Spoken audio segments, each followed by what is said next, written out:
Hello, my name's Elizabeth Harrin and today I want to talk a little bit about customer-centric project management and the approach that we can use to be more customer-centric on our projects. I'm going to talk about why I don't use post-implementation reviews and why I don't think they work. So I'll look at why continuous measurement is a better measure of success on projects, and I'll also give you an example of where we've used this approach on a project ourselves so you can see how it works in practice. I feel that there's a disconnect between the stakeholder way of doing things and a more customer-friendly way of doing things.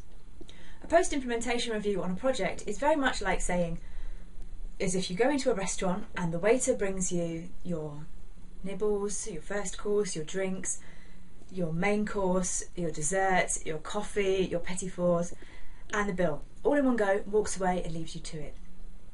There's no opportunity there to then be able to say, actually, I don't want this main course, I want to send it back, it's cold. Actually, I would like another drink.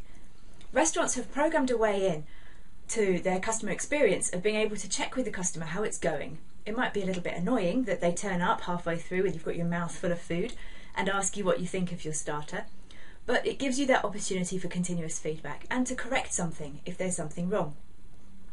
On a project we don't do that. Post-implementation reviews happen at the end of the project. So we're waiting until we get to the end, and then we say, well, what should I have done differently? We can rethink this, and I really thought that there was a better way to do things. So we looked again at the way we do projects at my company, and we looked at what we could set as our vision. We just had a gut feeling that we could do things better. So we set a vision that we wanted all our customers to rate us as good, very good, or excellent at the project management services that we provide. We wanted to change the way that we did post-implementation reviews because we believe that customers matter, because it makes a difference what they think, and because we didn't want to wait until the end to get their feedback. We also wanted to gather data, and if you've ever worked in a PMO, you'll know that data is really important to be able to prove the value of what it is that you're doing. So we knew that we needed to collect some numbers, some metrics. And because we also believed that you don't wait till the end of the project to decide if it's a success. Customers, project stakeholders, team members make their decision about whether something is a success or not as they're going through the project. You don't suddenly wait until the end and go, oh yes, that was a success. Your opinion, your attitude of the project and of what it's delivering for you is formed throughout the life cycle of the project, and we wanted to tap into that. So we decided that we would ask our project customers every month to rate us on a score of 1 to 10. For the management of the issues on the project, communication, delivery and planning. 4 simple areas, and for each of those they would give us a score out of 10. We put some metrics around that as well, so that we had going from consistently very good, consistently excellent, down to consistently very poor. And we worked on the basis that if somebody gave us a score of good for 3 months in a row, then that should be consistently good. And the metrics there enabled us to be able to move people through the scoring and give people something to equate to number 2. We wanted to gather the numbers because then we could plot whether we were making any improvements. So let me give you an example. This is an ERP deployment project that I worked on recently. It had lots of different stakeholder groups, everybody from IT to finance, plus we had third-party vendors as well, because we'd not done this before and we needed some support. We plotted their customer satisfaction scores over a number of months, as you can see from the graph. But what this really tells us is quite an interesting story, I think, and the interesting story is the red line, the IT line. Because what we were finding is we were investing a lot of time as a project team in working with our colleagues outside of IT, working with business stakeholders, working with our third-party vendors, and we had really ignored the needs of the people who sat 2 or 3 desks down from us. But by involving them in this process, we were able to identify the areas where we were not doing as well as we could, and we worked with them to work out exactly what it was that they wanted in terms of planning, delivery, communication and dealing with their top issues, and we could put it right. So we did see a big uptick in that curve. You'll notice also on the graph that there is a dip in October, and that is the time that our pilot hospital went live. So while it did pick up again after that, obviously during a go live, during a pilot, it was a particularly stressful time and we found that all the scores dropped. But that's useful to know because it gave us something that we could work on. It gave us areas where we could look at improving so that when we did this for a bigger group of sites, we could make sure that we didn't make the same mistakes again. Now, there are some problems to gathering customer service metrics like this, customer satisfaction metrics, across projects. If you're doing a BAU service, like making sure all the PCs work, then you've got something regular that you can commit to. You've got a service that you can compare that is the same month on month. Now, we all know projects aren't the same month on month, and some projects don't even last that long. So on a big ERP project that ran over 2 years, we were able to gather quite a lot of data. It was very useful because we could compare our project performance month on month. If your project is only 3 or 4 months, you might ask yourself, why are you going to bother? Because you're not going to get enough data points or enough feedback to really make it worth your while. You might as well just stick with post-implementation review. And that's fine. And in fact, on some of our shorter projects, we do that because there isn't any point in bothering the customer regularly if the project is going to be over really quickly.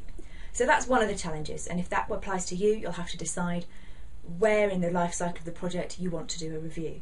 And what is perhaps probably most useful is to do one about the middle of the project, and if that doesn't coincide with the implementation phase, then make sure the implementation phase includes one as well, and then you can always do one at the end too. The other challenge with projects is that they're run by different teams, so you're not comparing across perhaps a portfolio of projects necessarily like for like. One project team might get 10 out of 10 every month, one might only get 5 out of 10 every month. Now, that's not necessarily a reflection on the project manager or the project team. The stakeholders might be difficult to work with, or the project might be very challenging. The requirements might be changing all the time. You also might find that you put your most experienced project managers on the projects that you know are going to be really hard. So necessarily they're going to get lower scores if they're working with demanding customers.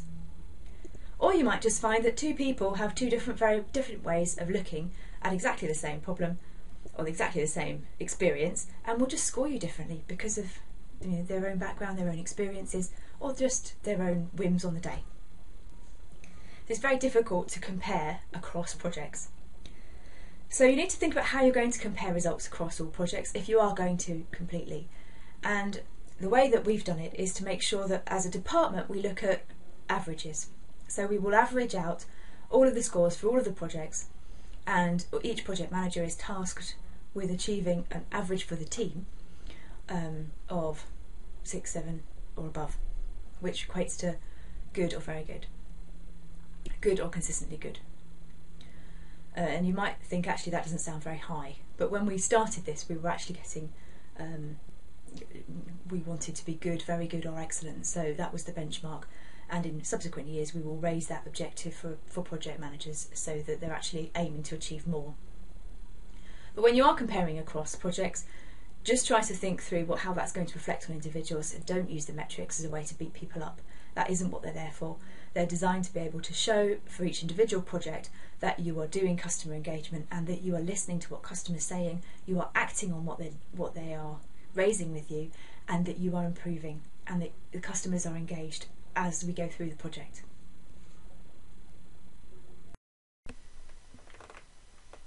So what if you would like to do this in your own company? Well, here are some tips for how to get started. Firstly, you need to measure what's important to the customer as they define what success means. We started by looking at issues, communication, planning, implementation, because that was what was important to us and to our customers. But talk to your customer and make sure that you're tracking what's important to them. And remember, they may change their view about what's important as the project progresses. What they care about at the beginning might not be what they care about towards the end of the project. Don't expect to get credit for hygiene factors because everybody expects you to do your job. You're there because you're paid to be a project manager, and you won't get extra marks for doing it well. That's just the service that they will expect. So when people get used to a service, they won't consider it to be extra. They'll just consider it to be part of the day-to-day services that they get from the project managers on the project. So you might need to think about how you can continually improve your services as well. Next, it's really important to track those scores. Then you can show that you really are making a difference. We record our scores regularly, whether that be monthly or less frequently on smaller projects. But we always use the same 10-point scoring method, and then you can compare projects and you can compare months, and you can track trends, and you can see if there were any incidents that created a surge in customer satisfaction or the opposite, and then you can do something about it. And I've said this before, but it's really important to act on the issues. If you are listening to issues being raised by customers on the project, you really have to do something about it, because there's no point unless you react to the problems that are raised and help them put together action plans, or do that yourself, so that you can get these problems fixed. Share them with the customer, and most importantly, complete that feedback loop. Report back when the issues are resolved, even if it is just a case of saying that there's nothing you can really do, because that will give them the feedback and it will make them feel as if their ideas aren't disappearing into a vacuum. Getting feedback often is really important. You can put meetings on your project schedule now, today, and you can put reminders in your calendar to follow up with your customers on a regular basis. We do it in a very structured way with a form to complete that we fill in with the customer, but you could do it over the phone. You can do it as part of a normal team meeting. You could do it on an informal basis. It doesn't matter, as long as you get regular feedback about what their views are today and what you think you could be improving on, and what issues they're having at the moment that you can do something about. Remember that things will change, and if things change, you need to change and adapt with them, because it's normal, and customers will change their mind about what's important. As I said, at the beginning of the project, they'll probably be really concerned about, is the budget approved? Have we got the project team members in place? Are you going to have a kick-off meeting? Whereas towards the implementation phase, they might be more focused on change management, the impact on the users, and a number of other things that are forefront of their mind then, and they might not care so much about budget management or meetings at that particular point in the project. If that happens, that's fine. You can adapt your template, you can change your questions, and you can just go with the flow. It's more important to have a dialogue than it is to stick to some kind of rigid template that isn't practical and that doesn't work in your environment any longer. So if you do want to do this in your company, this is the process that we followed, our 8 steps in order to be able to get our customer-centric approach set up and this process of gathering statistics on a monthly basis in place. We started by setting out our vision and making sure that we had support from on top. So our CIO bought into the idea of what we were trying to achieve, which was great because it meant that we knew that we had executive support for going about this way of gathering customer data in a slightly different way. Then we spread the vision, so we started to talk to people about what we were trying to achieve and why we were trying to achieve it within our own division. We needed to decide who the customer was, and for different projects the customer will be a different person. So on a large project with multiple stakeholder groups, you might have several customers, as in the example I talked about earlier, and you want to gather information from each of them.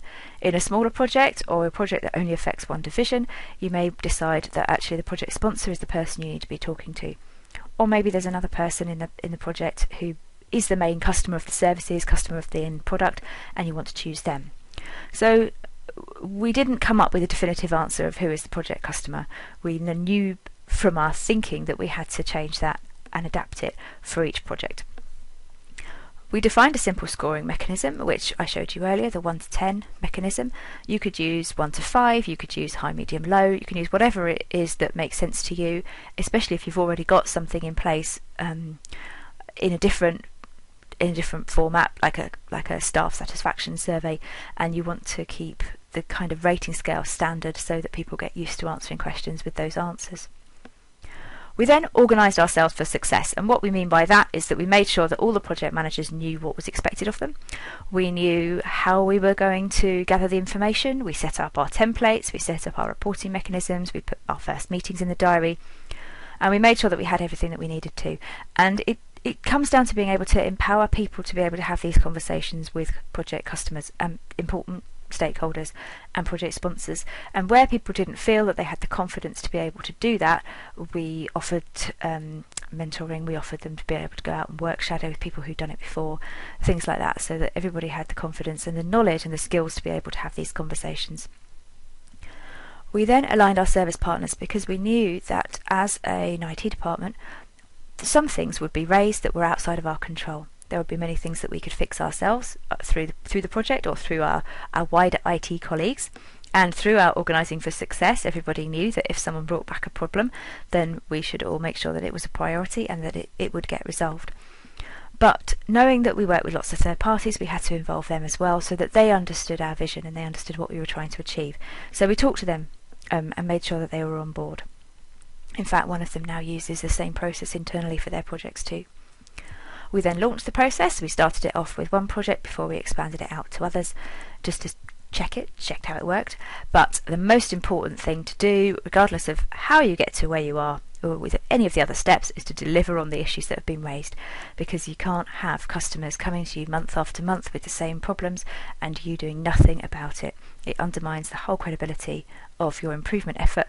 It makes you look stupid, and it makes the customers not want to bother to have these conversations with you because they know that nothing will change.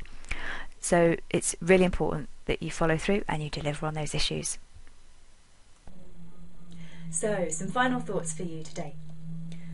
Mainly around the fact that it is really worth having satisfied customers. The more you can engage your customers, the more you can work with the people on the project, the people on the periphery and the people very close to the centre of the project, the easier it will be. In difficult times, customers will be far more lenient with you if you've got a good working relationship. They might even help you solve problems. If they can't help you, they'll at least understand why something has happened. And they will be far more helpful to you during, say, a testing phase if you've been helpful to them in the past. So if you've been asking them what their problems are, what their top issues are every month, and fixing them, that's the key thing. It's no good having these conversations if you're not going to do anything about it. Have the conversation, find out what the problems are, fix them. Next month you can go back to them and say, look, we've done this, that and the other. We've made your life better. We've made the project better, and we're working more effectively together as a team. What do you think about that? And they'll come up with more issues and they'll come up with more problems for you to solve, which you can go away and do. The idea is that you're continually talking to them about what you can be doing better, and you're doing it. And if you're that helpful as we go along, even if it's a case of having to go back to them and saying, actually, I can't do anything about that particular problem, we're just going to have to live with it. But I have looked into it, and these are the reasons why. Even that kind of feedback is better than them sitting there unsatisfied until the end of the project, when suddenly somebody asks them what they could have done better, and they can come out with a whole long list of things, improvements that you could have put in place if only you'd known about it sooner.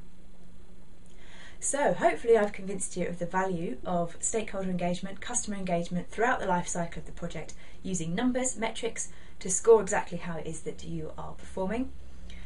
But if you do have any comments or questions, please do feel free to get in touch. I'm more than happy to talk about this subject again.